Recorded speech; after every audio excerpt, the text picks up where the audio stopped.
life inside the Matrix. I'm a fan of the movie The Matrix. I am. The movie has one problem, and I'll get into it a little bit. But I want to talk a little bit about The Matrix and AI. If you haven't seen the movie, come on, man. You have to see it, for crying out loud. It's fantastic. There's a scene in the movie where one of the characters is being tortured by a computer program.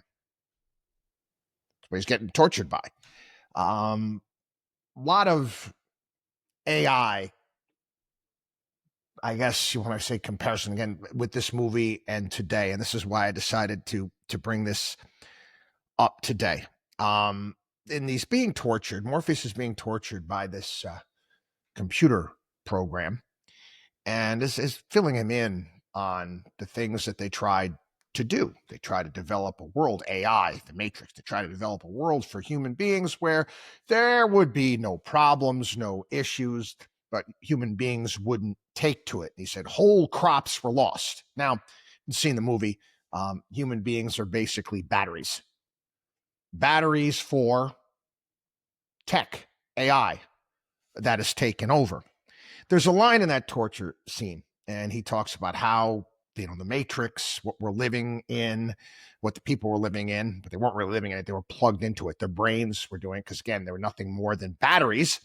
He said, once we started thinking for your civilization, that's it.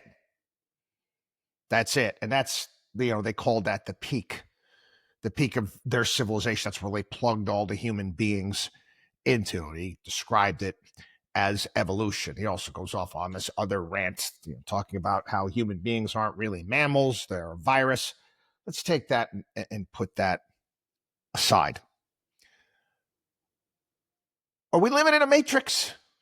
No, I don't think that we're plugged in anywhere, powering anything, but we most certainly, as a society, many of you out there are allowing the Matrix AI algorithms to think for you. You're not? How do you think these algorithms work? How do you think these algorithms work? They're there to figure you out. They're figuring you out. They want to feed you. They want to feed you in your X feed, your TikTok, your Instagram, your Facebook, whatever they think is going to get you to pay attention and stay online longer. That's how they're designed. They're not there to show you the other side of a debate or a problem. They're there to feed you crap. I get emails every single day. I get pitched every single day by all of these algorithm gurus, and they're typical pitch, like, your content is fantastic, all the stuff you're putting out online, it's awesome, all the stuff, the amount of time people are engaged. I get these things all the time. I don't know whether or not they're BSing me or not, but one of the things that they're telling me I need to do, if I want to be more successful, if I want to have more followers, if I want to get in front of more people, I have to compromise my integrity. Basically what they're telling me. They don't say that, but they're saying it. I have to pick a side.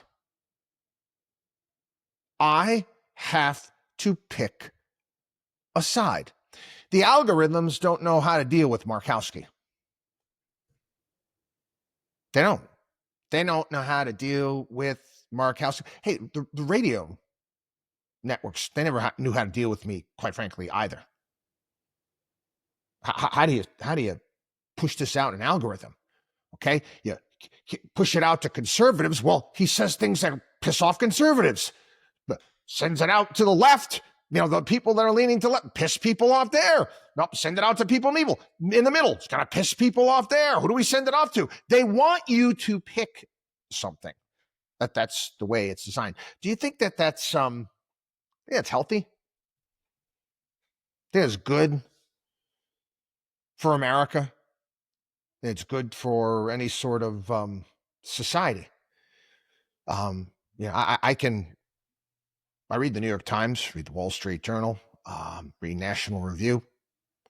Yeah, sometimes I'll take a look at the Huffington Post. I look at everything. That's not what the algorithms are designed to do.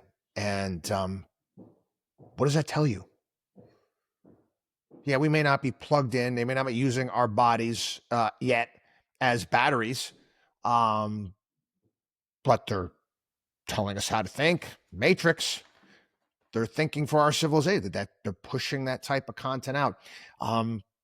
This is a disaster. It's a disaster for our country. It really is. I can't tell you. And I make this perfect for my kids all the time. You have to read. You have to put the phone down. You have to pick up books. You have to read alternative content. Both sides. What they're doing to us and what they're doing to the country, I mean, great for them. Great for them. Bad for us. We can't exist as a society like this. Some point in time. So you got to take the red pill, right? You got to take the red pill and you have to leave the matrix. WatchDog and WallStreet.com.